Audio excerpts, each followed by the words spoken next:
Hello, this is Freethought Forum, a program by the Atheist Society of Knoxville and the Rationalists of East Tennessee. Today is January 15th, 2013, and I'm Faithless Forrest. And I'm Larry Rhodes.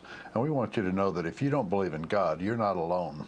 Right here in East Tennessee, we can find free-thinking atheists and agnostics.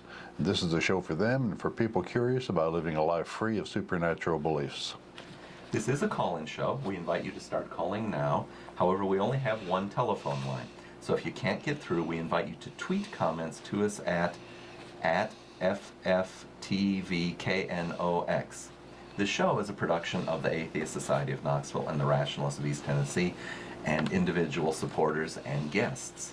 Today we have a special guest with us, Elizabeth Spratt, with the local Secular Student Alliance, from whom we will learn about being young and secular in East Tennessee. Thanks for being with us today, Elizabeth. Thank you. I'm very happy to be here. All right, well, first we're going to jump into the news. We still got to talk about the sponsors. Whoa, I've jumped over something. This show is brought to you by the Atheist Society of Knoxville and the Rationalists of East Tennessee. The Atheist Society of Knoxville Ask is a fun meetup, often at a bar or restaurant. Tonight's meetup is at Barley's Taproom and Pizzeria for happy hour, for food, drink, and conversation after the show. To find us, look for the silver-jacketed copy of the God Delusion standing upright on the table. All right, the Rationalists of East Tennessee monthly activities on the first and third Sunday mornings are usually lectures with lively roundtable discussions. Past discussions have included topics such as what every atheist should know about the Bible, the death penalty, and Charlie Chaplin's film City Lights. The second Sunday is Book Club, where we have discussed Sam Harris's End of Faith, Martha Stout's The Sociopath Next Door, and The Humanist Approach to Happiness by Jennifer Hancock. The fourth Sunday is a Reflections Gathering, which is usually a potluck afternoon get-together at a member's home with a discussion topic. Past topics have included the meaning of widely used words and concepts, which we frequently take for granted, deconversion stories, and doing good works. All right, I guess now we're into the news. We're in it. All right, I jumped ahead. We have a Freethought birthday in January. We want to observe that, the anniversary of Benjamin Franklin. Wikipedia shows that Franklin was born both on January 6th and January 17th. That's a pretty good trick if you can pull it off. But we have a viewer challenge. How is that? All right. Well, Franklin formulated a presentation of his beliefs and published it in 1728. It did not mention any of the Puritan ideas as regards belief in salvation, the divinity of Jesus, and indeed most religious dogma.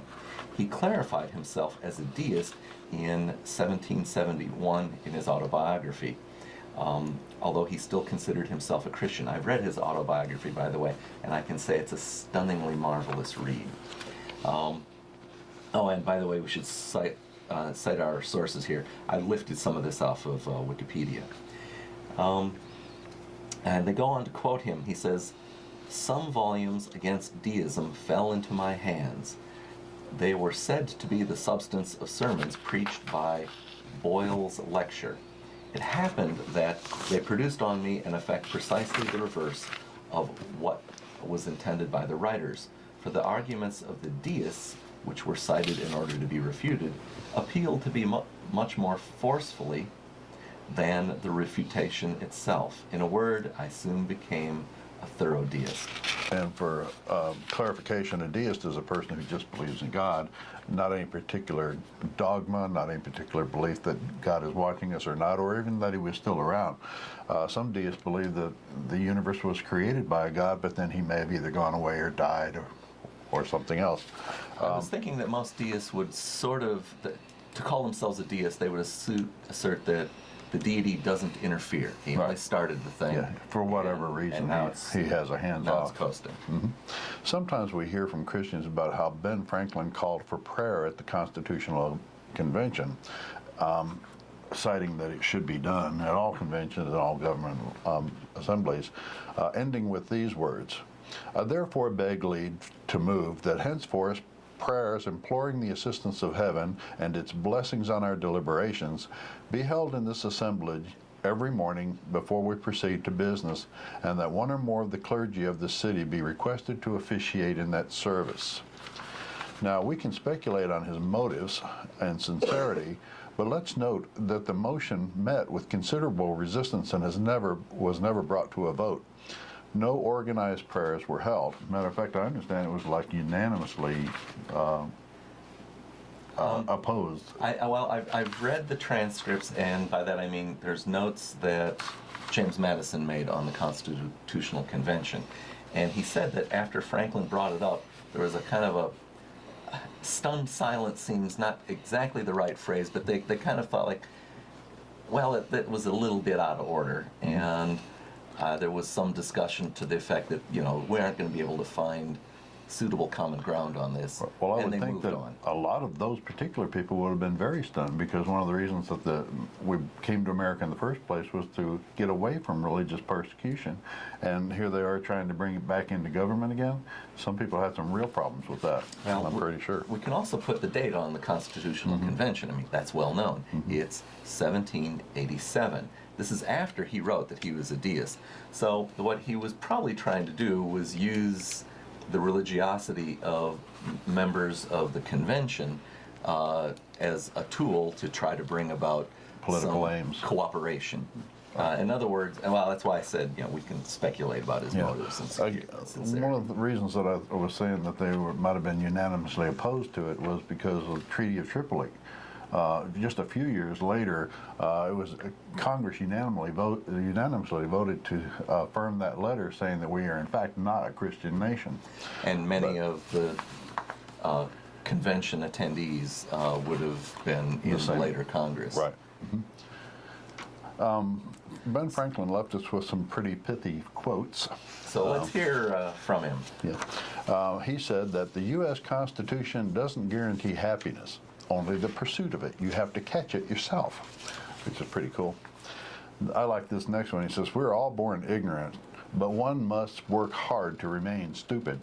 And in this day and age, with the internet available on just about every desktop that you can see, or a laptop or phone, not to be able to query the information that you need about the world and gather that information seems like it would be harder work than actually getting the information. Yeah. He said also that they who give up essential liberty to obtain a little temporary safety deserve neither safety nor liberty. I got them backwards there. But the idea remains the same. We saw a lot of that particular quote come up over the last decade or so with Homeland Security, Patriot Act, giving up a lot of liberty in order to get safety and not getting either one of them. It's interesting that quote, I think, often gets misattributed to our revolution. It actually occurred during what we call the French Indian War. And that, tying it in with our revolution seems somehow a little wrong, because it's an error. Do you have a favorite Ben Franklin quote that appeals to you? I do not. I am just learning about Ben Franklin right now. One of the quotes that you've probably heard many a time and did not attribute it to Ben Franklin was, 3 can keep a secret if 2 of them are dead. In other words, there's no such thing as secrets. Yeah. See, any fool can criticize, condemn, and complain, and most fools do. And most fools do. So he not only has a lot of, he's kind of like, to me, that old folksy comedian from the 30s, 40s, Will Rogers. Yeah. He puts a lot of humor in it, saying that there's a lot of wisdom in there as well. Yeah. So happy birthday, Ben Franklin. I think we can move on now. And we remind viewers to call in and tell us why Ben has 2 birthdays. All right. Well, I guess we're at our main program here, and Elizabeth, thank you for coming on our show. I guess I met you when you came to one of the ASK meetups and learned a little bit about there being a local Secular Student Alliance. Secular Student Alliance, yes. And I guess we'd like to ask you to maybe explain to us and therefore the viewers what that is. Right. We are a university club that focuses on providing a community for freethinkers, atheists, agnostics, etc., to come together and to be activists and to keep up with some of the issues in our community, as well as sort of be there on campus to show people that atheists do exist, that it's okay to question your beliefs, and that we're normal people, just like everyone else on campus. There is a huge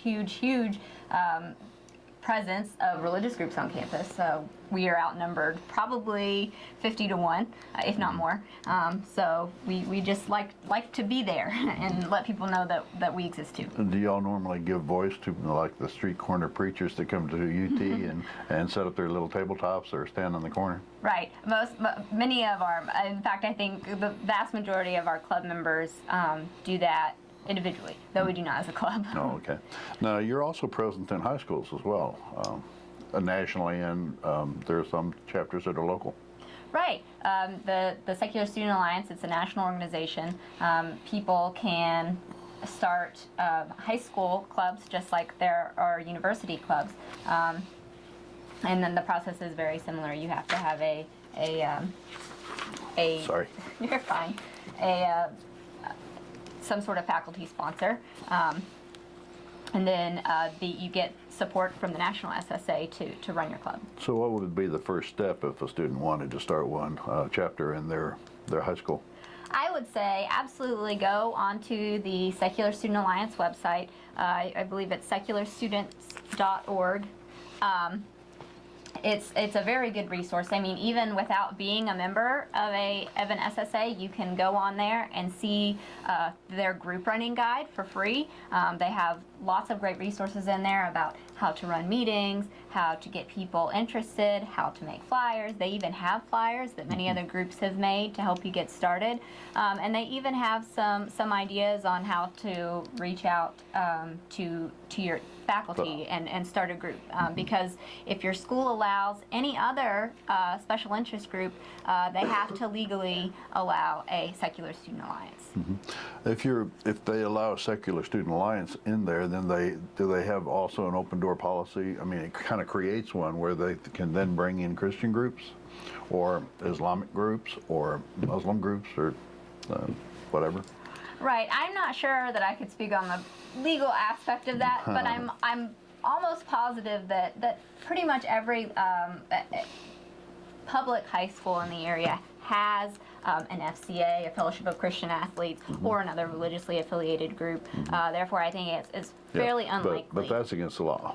That's against the law to have that and not allow an SSA. No, right. It shows favoritism. Right. And discrimination, and that's against the law. Right. Now, there's nothing to say that students can't get together and pray or have their own little prayer meeting. That's fine.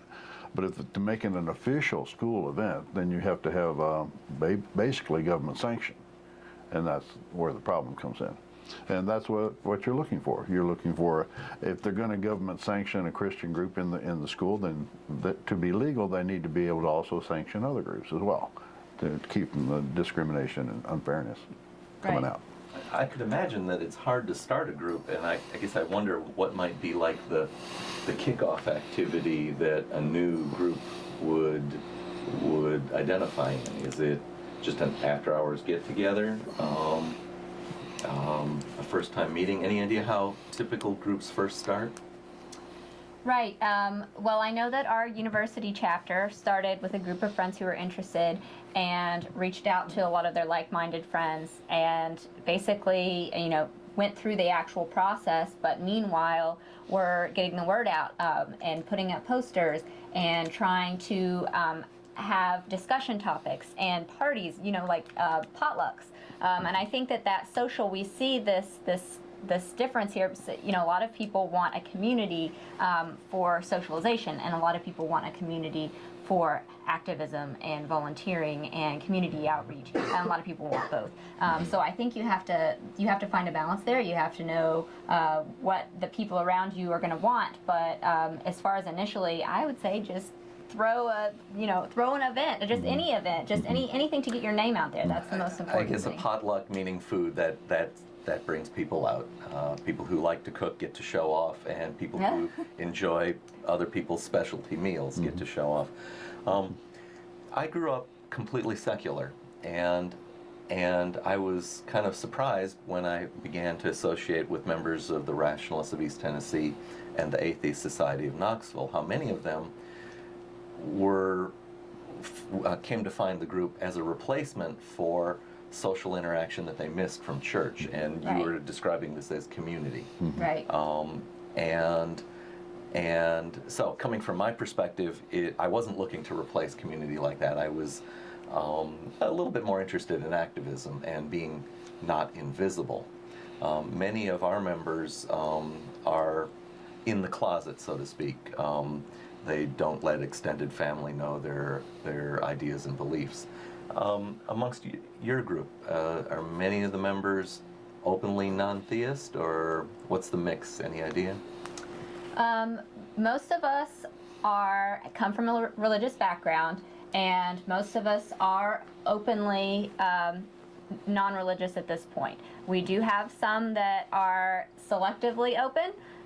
We do have some that do not really tell anyone outside of our club. So there is a good mix, but I think the majority of us came from a religious background but are not religious anymore and are very open about it. So within our group, we often like to tell deconversion stories. In your group, is that a similar thing? Or? Right, it is. It is. I mean, we've had whole meetings devoted to that. We typically have a discussion meeting every week, and we have a different topic every week. But one of the favorite topics for people to talk about is deconversion, because it's different for everyone, but it's strikingly similar for everyone in another way too. So it happens, and people should recognize that it's a thing that's okay. Yeah, that's one of the things that I noticed right off, the difference between like the Atheist Society of Knoxville, who usually gets together in a noisy bar or restaurant, is that we can hear the people around us at the table maybe, but we have like 30 people at the same table, and there's no chance you could hear somebody 5 or 6 people down.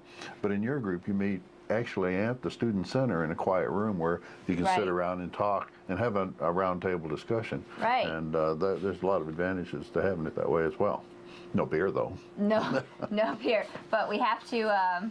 We do. We have. I mean, people want to eat and drink, outside of these meetings too. So we have. Right. I mean, we have Smaller plenty of social groups, events. We have to have sure. lots of social events too. I'd like to extend the invitation to call in now. The line is open. The number is on the screen. For those that may be visually impaired, it's 865-215-2288, and the lines are open, and we welcome your call. We've got a couple of slides, I think, about definition of atheism and agnostics, and maybe our Sam, who operates our background, could help us Bring up with the Darwin Day too. Oh, yeah, we forgot that. I was going to ask, one of the kinds of discussions that often happens with new members is, what do we mean when we say atheist, and what do we mean when we say agnostic? So I guess I'm inviting you to tell us us and the viewers, how you use those words, as well as talk about maybe how members of the Secular Student Alliance may have addressed this very issue. Right. Well, this is where I cannot speak for our group. We've had very heated debates over this seemingly simple topic. I really think that labels are not a big deal. I personally have there's a thing about identifying with certain communities within the atheist movement that some people just do not want to do, Right. want to identify with this strain of it. I think that that's fine. And so I really, as far as the actual definition, atheist being a theist, not believing in a God, that's simple. Agnostic is a little bit more complicated. There's a sort of neither nor. It has more to do with knowledge about what you think, or what knowledge you claim to have about God or not have about God, Often versus belief.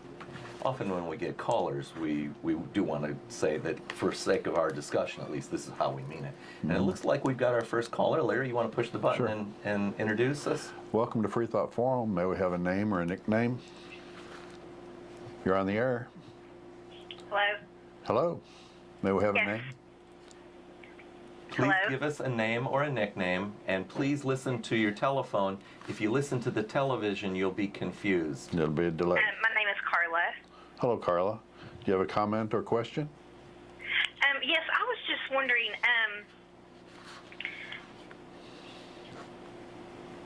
do you all believe, I know you all say you don't believe in God, but do you all believe, evolution, or what do you believe in?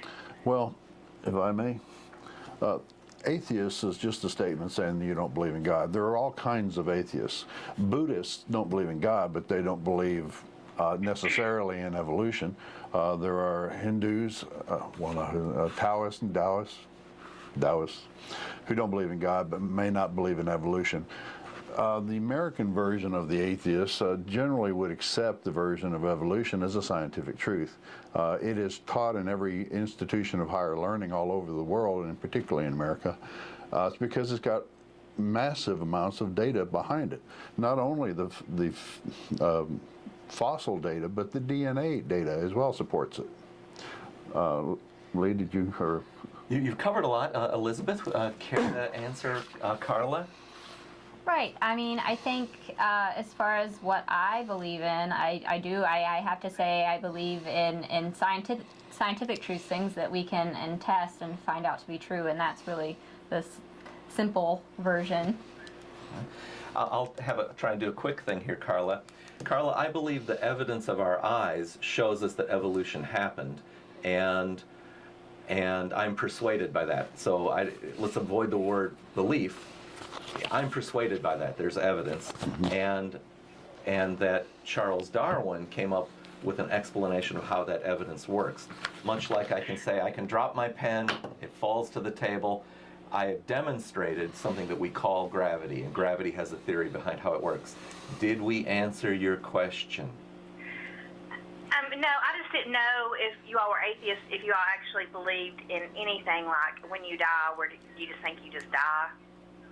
Yes, pretty much it's over. I would say that what I am as a thinking human being ceases to exist when the pattern of chemistry and electricity in my brain is destroyed when my brain decays. But there are a lot of people who aren't atheists that also believe that when you die, something else happens to you, then you go to heaven.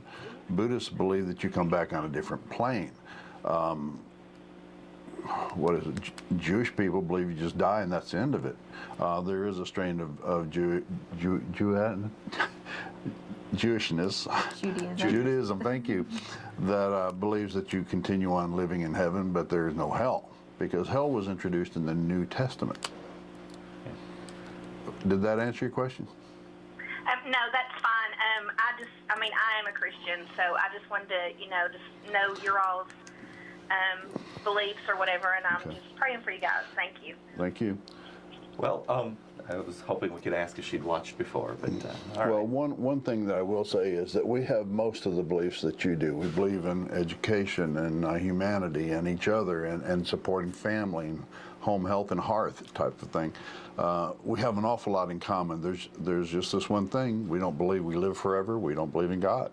And therefore, the basis of most religions in the world are false and misleading people into areas they don't need to be in mentally. And part of why we have this show is that although I say you can build a good moral code out of the Bible, you have to pick and choose to do so. And unfortunately, there are elements in the Bible that are actually kind of a threat to our modern society, and therefore we want to speak up against it because we don't believe it's true and it's not reliable. Did you have anything you want to add to it? Yeah, we've talked all over you, Elizabeth. No, you're fine. You're fine. All right. We were talking about activities that the Secular Student Alliance does. You mentioned things where you were kind of getting together at the Student Center. Do you ever do things like where you kind of proselytize out on the sidewalk, handing out literature? We do. We do our what we call tabling events. We do it alongside other student organizations. Usually, it's we have a caller. Yeah. All right. Okay. Here's how this works. Okay. We bring them on and we say, "Caller, give us a name or a nickname. You're on the air." Please listen to the phone and not the TV.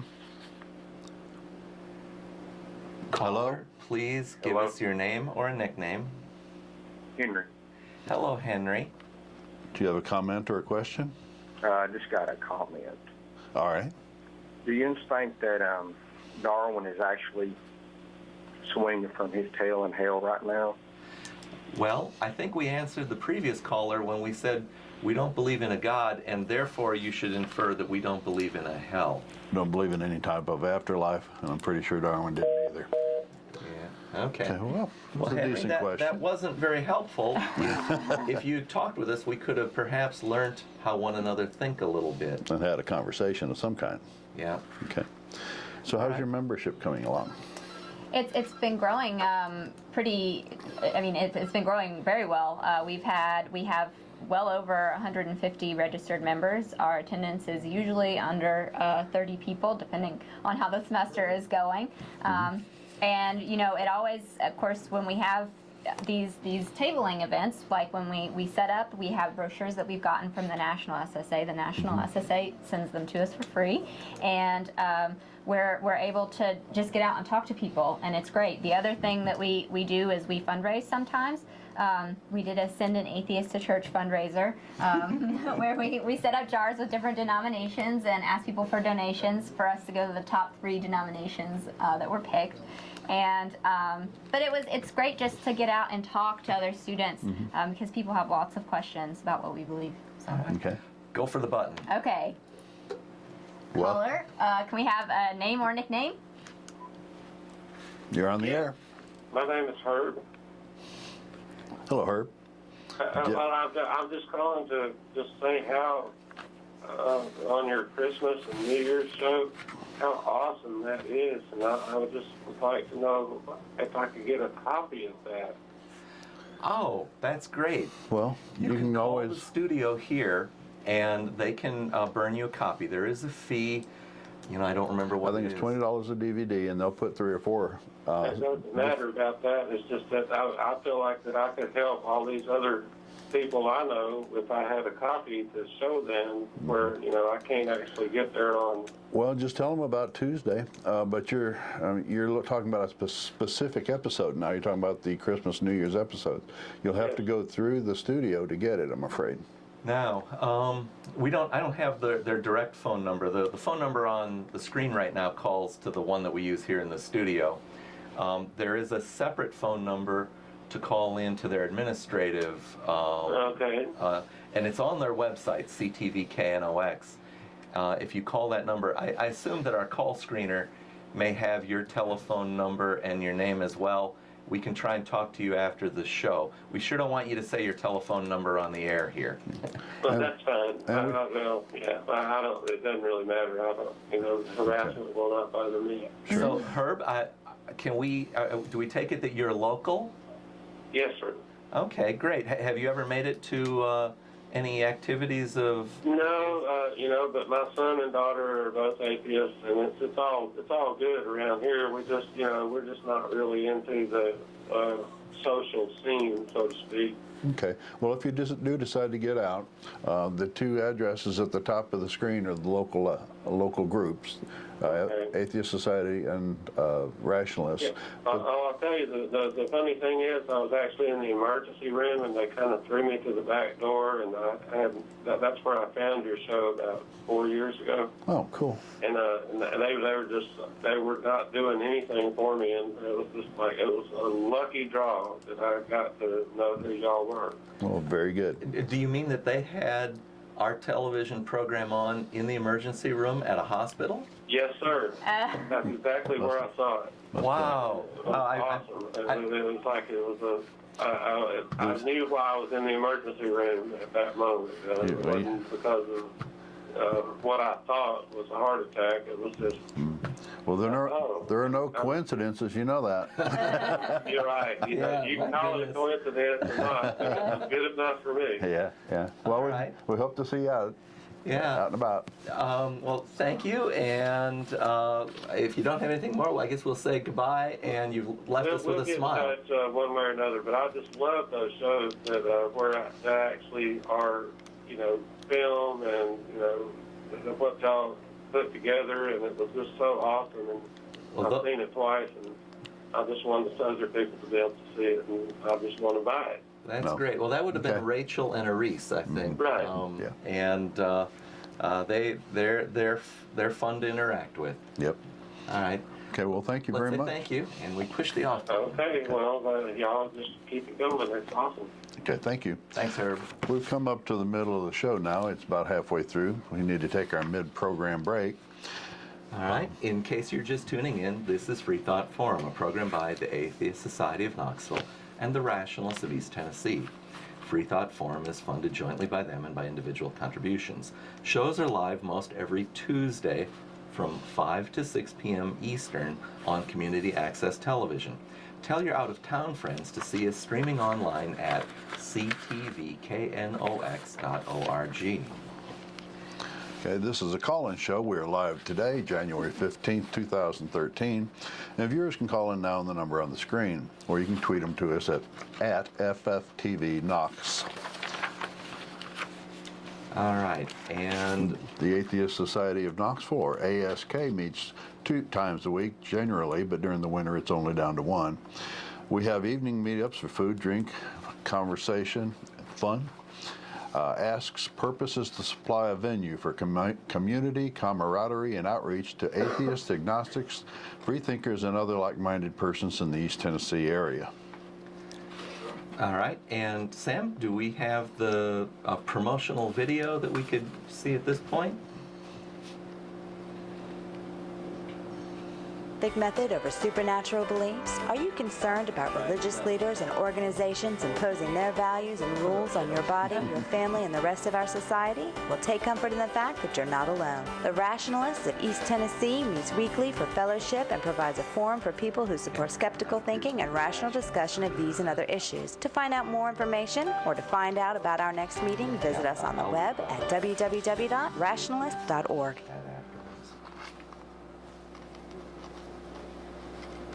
All right, welcome back. The Rationalists of East Tennessee has Sunday activities involving lively presentations and discussions of subjects topical and timeless.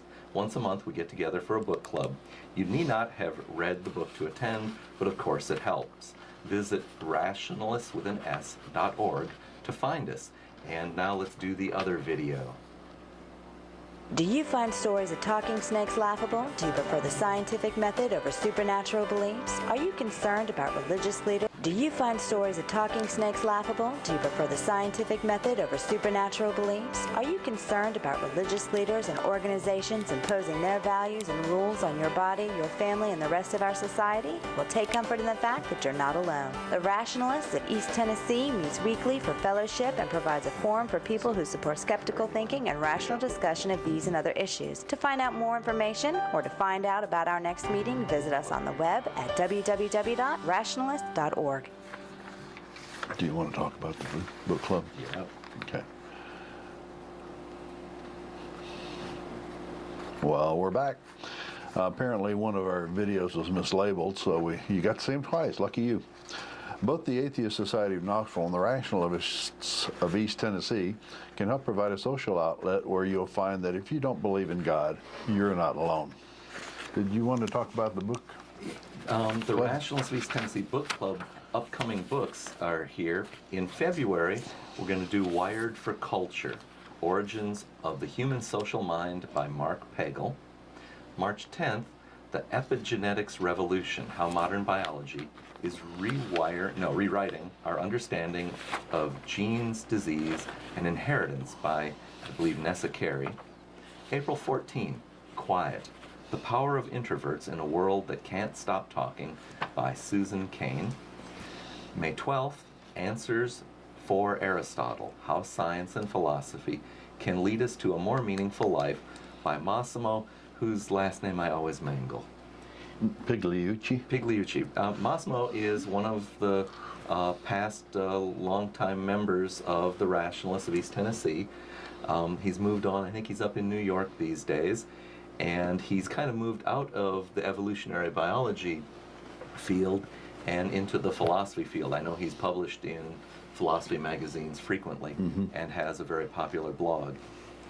And I believe that he will be coming to town for that book club. So I can, if you like that sort of thing, you want to buy that book and get it signed by the author. Finally, on June 9th, we have Collapse, How Societies Choose to Fail or Succeed, a revised edition by Jared Diamond. Okay. So getting back on topic, One thing about the Atheist Society of Knoxville is that we have a web page that allows people to join anonymously. Is that the same with Secular Student Alliance? It is not. We do have an open Facebook page. We do have a private email list. If anyone would like to search for us on Facebook, it is Secular Student Alliance at UTK. If anyone would like to email us to get on our email list, that's ssa@utk.edu.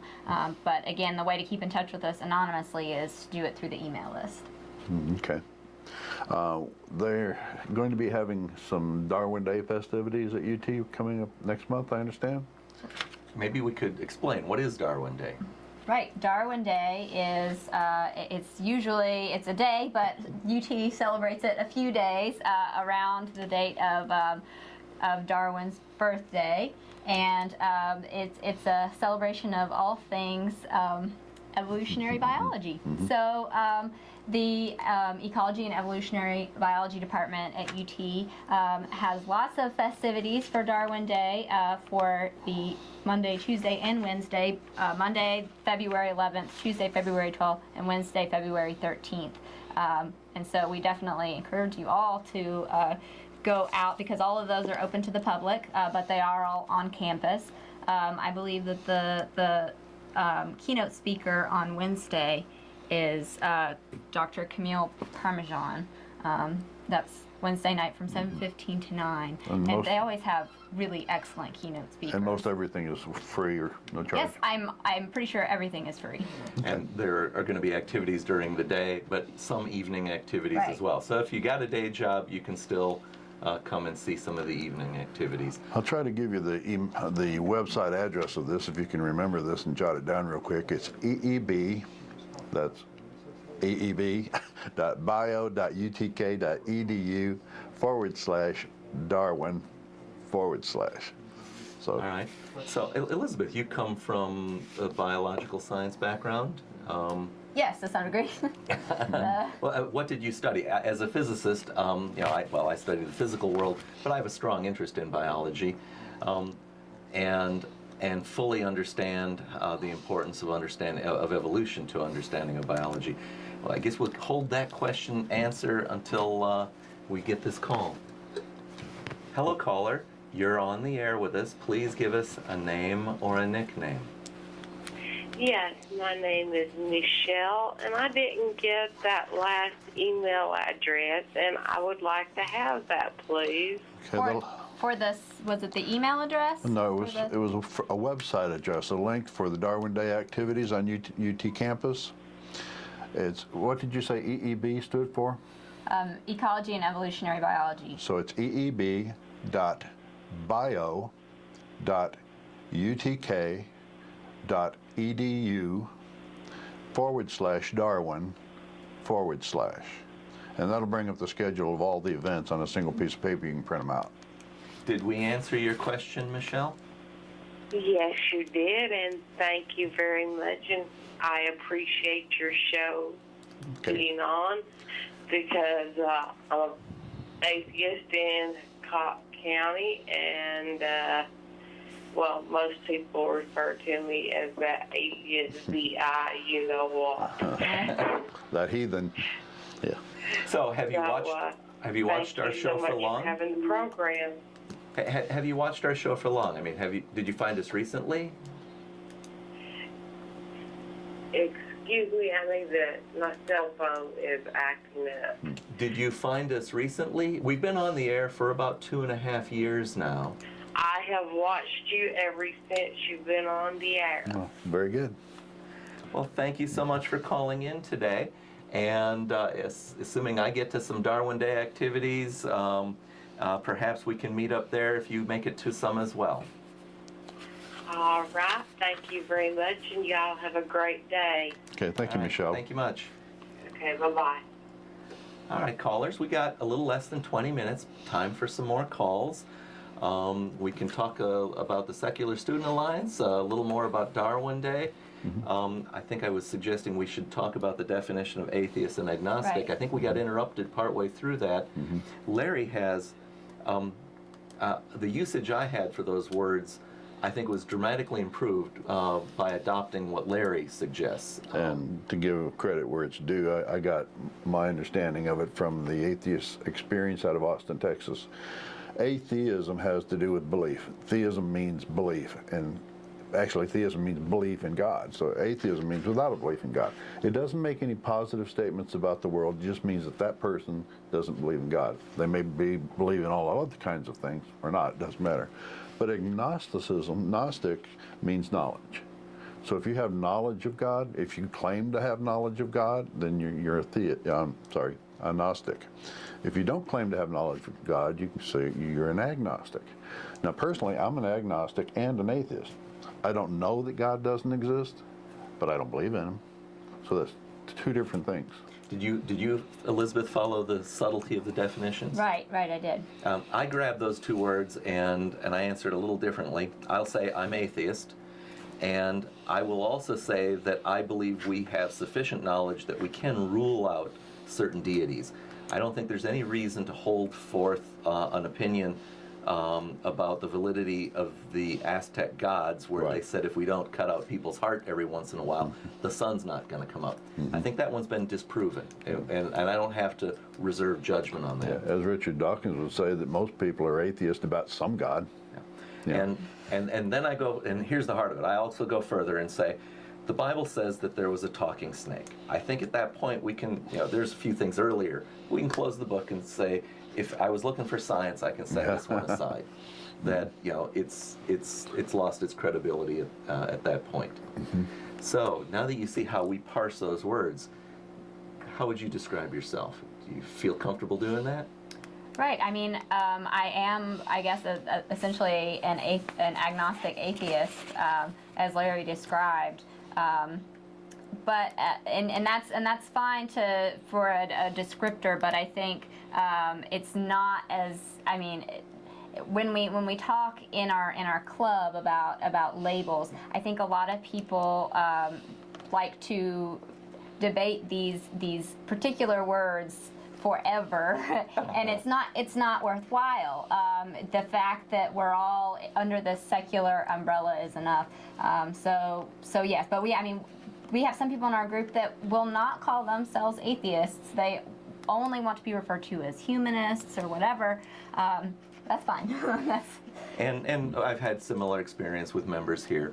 What you often find is that new members actually want to talk about it because I think somewhat they're trying to feel out what the label might mean. There's another conversation that often happens with new members that I think luckily it kind of dissipates, and that's one of, do we have free will? Do you get that conversation? Yes, oh, we have that debate at least once a semester. Nobody ever resolves it. No. And I said it usually goes away pretty quickly, and I try to speed it to its demise as fast as I can as well. But it's a common thing. Often you'll get people who show up and say, I thought I was the only one. It's a relief to find other people so that they have a social outlet and they don't have to be on guard about pretending that there's something a little different than they're not. I said that wrong. Here you have a TV platform that we've asked you questions about specifics. Do you have anything that you would just like to put out there about the Secular Student Alliance that maybe we didn't touch on or ask you about? Right. Well, we're one of the things that I would really like to get out there and do is be involved in campus. I think be involved in our community. So volunteering, going out to having events where we can have speakers come to talk about some issues for our community as a whole, not just the secular community but the entire community. We had a panel about SB 893. That was the bill that was referred to as the monkey bill that came up in the state legislature. That many people said that it was making it easier for teachers to bring in creationist agendas into the classroom in our public schools, and we have a caller. Okay. All right, grab it. Okay. Welcome to Freethought Forum. May we have a name or a nickname? I'm Brother Thomas. I'm a Benedictine from the Order of St. Benedict. Okay, welcome to the show. Do you have a I'm not comment? a priest, I'm just your brother. Well, thank you for calling. Let me ask y'all something. You're atheist? That's right. You don't believe in anything? No, we just don't believe in God. We believe on a lot of the same things that you do. We talked about that a little bit earlier in the show. We don't believe in you say you don't believe in supernatural. God, you don't believe in anything. No, That's one no, you should have kept from telling Brother me. Thomas. You believe in atheism.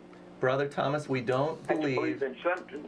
That's correct. So you can't say that we don't believe in anything. I believe you've provided your own answer. Do you understand how you provided your own answer? Well, I understand what I just asked you. I'm not stupid, son.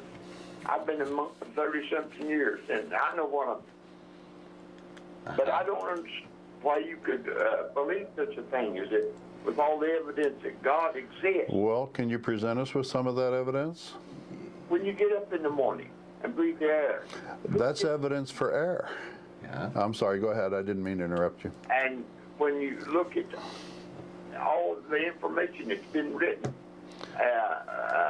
down through the ages about when God, it didn't say man, it didn't say Buddha or Mohammed, or nothing. It says God, G-O-D, the great El Shaddai in the Hebrew. Created the heaven and the earth. I Okay. didn't create it. Okay. But- Elizabeth, would you like to talk to this? Go ahead. I would not, actually. Well, so Brother Thomas, the way I try to It's funny help you you asked. understand it is that there are other ancient books that talk about other gods, and do you believe all of them?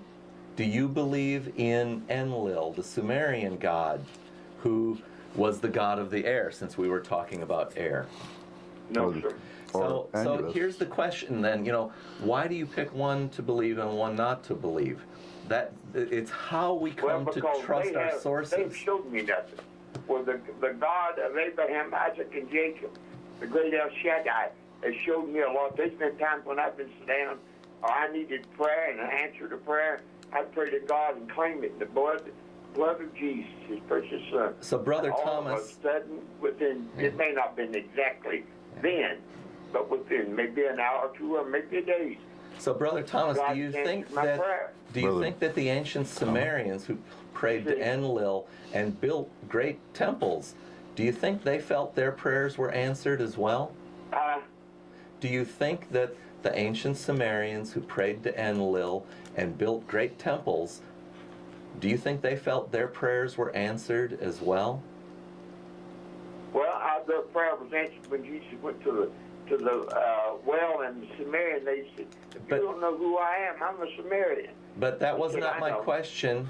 That was not my question. I was talking about the ancient Sumerians who built temples to Enlil and prayed to Enlil. Do you think they felt? No. Do you That's think entirely did they feel their entirely prayers were different. answered? But anyway, Do you think they felt their prayers were there's answered? evidence, and that God, His first miracle that Jesus had raised was at the wedding of Canaan. Yeah. You see, He said to His mother, said, "Am I my brother's keeper?" Well, what is it that makes you think it was Well, why? Abraham? But He did. There's Excuse- so many things, evidence out there in this world. But I offered you some evidence for Enlil. Brother Thomas, I offered you some evidence for Enlil. Are you going to address I it? can't do it. We're trying to talk not on this. God. We're trying to have a conversation, 37 sir. years I've been a monk, but I'm not God. All right. Sir, You I got. wish y'all would get that in your head. All right. sir. If you're not going to address the question, so we go Yes, back sir, and you left forth, me we're going to that. say goodbye. All right. Let's go on. We have 10 minutes left in the show and a few more things we'd like to talk about. We of course would like some callers who would like to have a conversation so that we can discuss Yeah. how we know things, why it is If we we make want our to, decisions. if we want to just sit and listen to preaching, we could go to church on Sunday. We need to have a conversation on this platform. Now, if you have somebody in the Secular Student Alliance that graduates and they've been active for a couple, 3 years and they really enjoy it, what would you recommend to them to stay involved? You can actually join a secular student alliance and not be a student. So it's actually very possible. We have lots of non-student members. The other way is you can become a member of the National Secular Student Alliance, and they do have a paid membership, but you do get some things out of that, I believe, and lots of. That's also a good way to help. But obviously, go to your Secular Student Alliance, another Secular Student Alliance meeting and events, because we always need all the help we can get. One of the main things that I like to tell people about, and when I'm talking to them about maybe joining ASK or any other free thought agency, like Freedom from Religion Foundation or Humanist Society, is that the main takeaway from it for me, and what I would think would be from them, is the conversations, the emails back and forth, the articles that they can read, the ideas that flow back and forth. If you're just a non-believer and you're just sitting at home, that's all fine. You can read an awful lot about it on the internet, humanism and atheism, free thought. But to get that back and forth, the camaraderie from like-minded individuals, to me, it's priceless. And to make that available to people is why I started ASK, and I'm sure that's why RET is available and Secular Student Alliance as well. Right.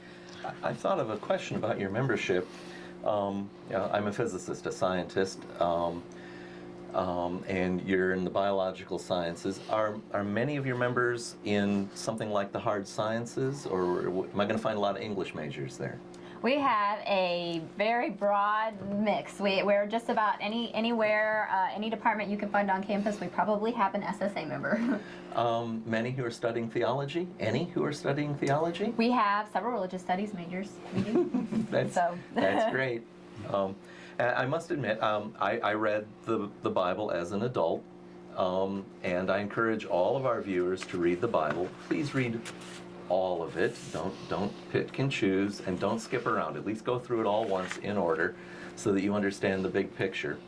And afterwards, I found that I recognized many more cultural references to it that made me more integrated with American society, and enjoy discussing with some of the ASK members and RET members biblical criticism, because it turns into an interesting story. How did the Bible evolve?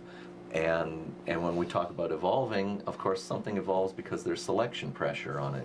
And so you can make inferences about what might have caused the evolution and the cultural background in ancient Israel and for the Old Testament, and then all of the Mediterranean for the New Testament. Right. I mean, I think you're seeing an interesting selection pressure right now where, most of the Old Testament is not even considered, a lot of Christians will say, well, when Jesus came, we had this new sort of, this tone. Revision, yes. We have this tone of the New Testament, and so the Old Testament isn't totally applicable anymore. And I think that a new covenant. I mean, it's where we still see that selection pressure. It's an example today. Yeah. Think about it, talking about contradictions in the Bible, I've always felt that the biggest contradictions in the Bible were the meta contradictions, not the specific words that contradict the words in a different chapter, but Jesus and God are supposed to be the same person.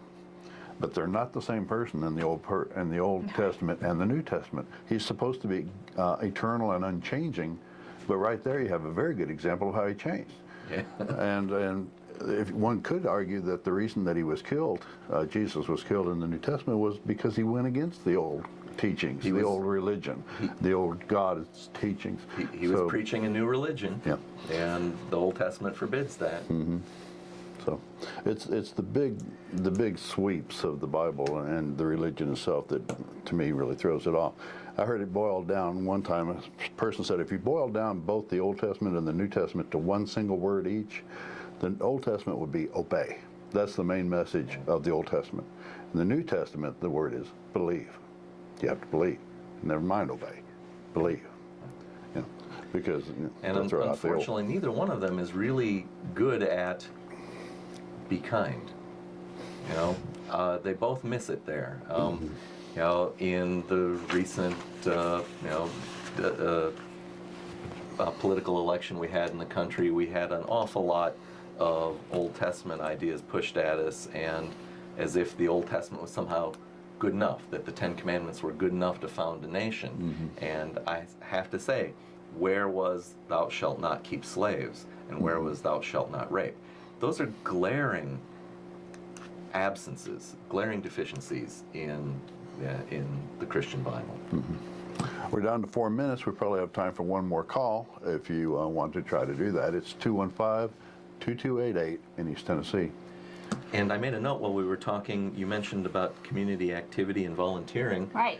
And I was wondering if you had any specific programs in mind. And it may have been the way I first heard about Secular Student Alliance. They had I'm thinking it was they who had a blood drive coincident with the National Day of Prayer. They wanted to make it a National Day of Reason and a day of action. Right. That was not, was that the National SSA? And it was some time ago. It could have been 2003. Right. Yeah, that may have been a national SSA thing. One of the things that we've done in the community is we like to volunteer at least once a month with Campus Crusade for Christ. We all go together with them to Iams Nature Center and pull weeds or do some other landscaping or whatever they have us do when we're there.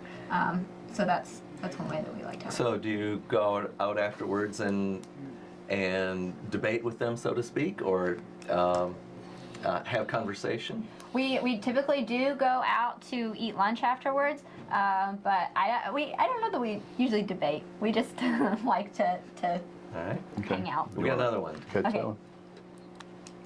Can we have a name or a nickname? You're on the air. Hello? Hello, please pay attention to the phone and not the TV. All right. And may we have a name? John. Hello, John. Thank you for calling. Please give us a quick question or comment. We've only got about a minute or two left here with you. I wondered if this group believes in pantheism, and if that is a close association in their minds, if they're familiar with it, is it a close lean towards atheism or religion?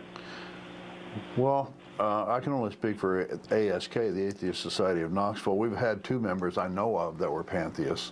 And one of the reasons that they said that was that they thought the universe itself was God, like Right. Einstein's God. But nothing they would worship to or pray to or expect interaction from, and nothing like a Christian God would be thought of. And we're almost out of time. John, do you label yourself as that, and you're looking for some community? Yes, I do. I do, and I wouldn't mind. I wasn't thinking that when I called, but yes, I would be interested in.